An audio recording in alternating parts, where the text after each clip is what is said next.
Well, hello, welcome back to Drawing and Chill with Rod Diaz. Today we're going to be going into Kingspray Graffiti, going back again, getting some more work done in here. Another mural piece, and this one's going to be Venom from the Marvel Universe. Now, it's more of a take on the original one co-created by Todd McFarlane. This is an homage to his work, his style, all that stuff. So just before anybody else tries to call me out and is like, "That looks like Todd McFarlane's work," well, duh, I fucking grew up watching this guy draw comics, so some of his style is heavily influencing me in today's work, the work that I put out today, I should say. So let's get on with this. Alright, so my approach to graffiti, complicated pieces like that, is kind of weird. I should be laying down a flat color base, in the same way that I did for the Ninja Turtle piece, where I blocked it in and then I started working off of the dark grays from that. But in this case, I'm going to do something a little different. Trying to sketch it out just to get all the parts of the design in place. And then I can go back in and polish everything out. Just really roughly block in what's supposed to have the eyes, the forehead, the glare from the forehead. I'm selecting my angle from where the light would hit it. I mean, it ultimately ends up looking like there's multiple angles for the light to hit it, but it's a graffiti piece, so it's kind of like you can do whatever the hell you want in this place, and no one's gonna say it's wrong because it's graffiti. It's sort of a accepted form of distorted reality for art, and no one has a problem with it.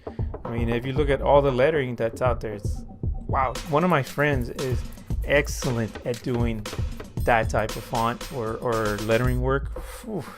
I mean, he is sick with it. My boy Frog, he is just so good at doing that kind of stuff. But I don't have very good luck with doing lettering. As you can see, this one looks very basic. I just do my somewhat funky looking, deformations from the letters being from wide to very narrow on the top and whatnot. It's just once I get to the closer to the ending point and I start to fill it in with orange on the lettering, I give it a little bit of a tab on the top of the M and the bottom of the M on its legs and whatnot. And that ends up giving it a little more character than just leaving it as a block letter. Then I decided to outline it in black. For some reason, while I'm seeing this here, in the replay, the black outline that I put on it tends to run and drip. But in this game, you have the option to remove the dripping from your process. But I guess it's only while you do it, not while it's already done or filmed. Pretty odd glitch there. I don't know if it's a glitch or not, but it might have a couple glitches. I'll be honest, because the tutorial on this thing doesn't play for me. The guy keeps telling me to teleport to a certain place, and I teleport to that certain place, and it just keeps on repeating itself over and over and over. But well, regardless, it's gonna have its problems. What do you expect? And here I am going back into the teeth, outlining them a little bit. And then when I did that, I didn't feel very good about it. It felt really weird. Like the outline was just not helping it. It was actually affecting it in a negative way. And that's when I decided to brush in a little bit of color on top of the outlines of the teeth. I would sample or color pick using the eyedropper of this game, if you want to drop it, call it that, an eyedropper. But it's just the thing that selects your approximate color from what you already placed on the wall. I find that to be a lot faster. Just spray the basic colors that I need. And the other day I saw this young man doing something really, really smart. What he did, he sprayed the wall with several colors that he wanted to use throughout the piece. And then he started blending out the edges a little bit, just fading out into it, not even blending too much. And then whatever color landed in the center of that, he picked it and then sprayed the intermediate color right above that between those two. I thought that was genius. I mean, I've done that in digital media, but I never thought of doing it here. Like having your own little palette. That was pretty cool. I gotta give it up to him. I'm gonna steal that one probably for the next video, so keep an eye out for that. Now, and to give credit, that young man's name was Milkman. That guy is, I think, 16 years old. He's starting out, and he really criticizes himself too much. He's doing just fine. If he keeps at it, he'll fucking knock everybody out of the park real soon. But anyways, I digress. We're going back to this piece. Now we're going to see tones of blue connected to this orange and yellow. And I thought to myself, why does this coloring look so familiar? And I don't really use it that much in my work, but it worked, right? So I started thinking about it, and it reminds me of the exact colors that are on the walls at the shop. So I'm traumatized from being there so much. So now I'm using those same tones of greens and blues into my work, mixed in contrast with oranges and yellows, same tones of color from the walls.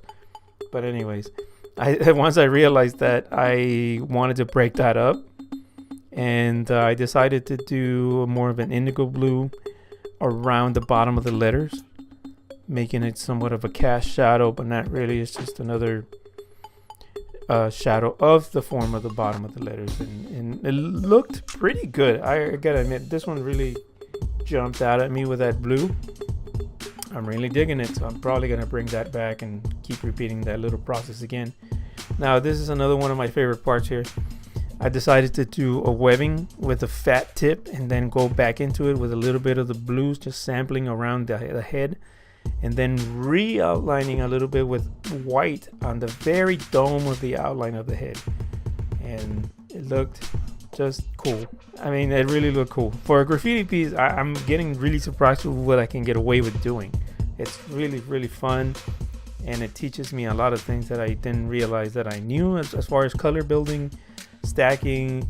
It's sort of like doing a cover up on a wall, really. It's everything is all opaque colors. There's nothing transparent, so it's all gonna cover whatever you put on there. It's pretty cool. Now here it is, the finished piece. I'm bouncing around a little too much, sorry about that. But here it is, a detailed vision of it. Little webbing that I liked. And I believe I was trying to get the camera right on this angle right now. So yep, here we are. Thank you all very much for tuning in again. I am enjoying the hell out of doing these videos, really. I'm getting in the groove. I already got my guide ready for every video that I want to do, so I'm all ready and set. Just keep tuning back every now and then. You'll find new videos. I'm uploading more than I thought, really, so I'm just gonna keep rolling with that, see what happens. But thanks again. Thank you everybody for coming in. I hope you enjoyed this little joint right here. And all right, see you on the next one. Bye.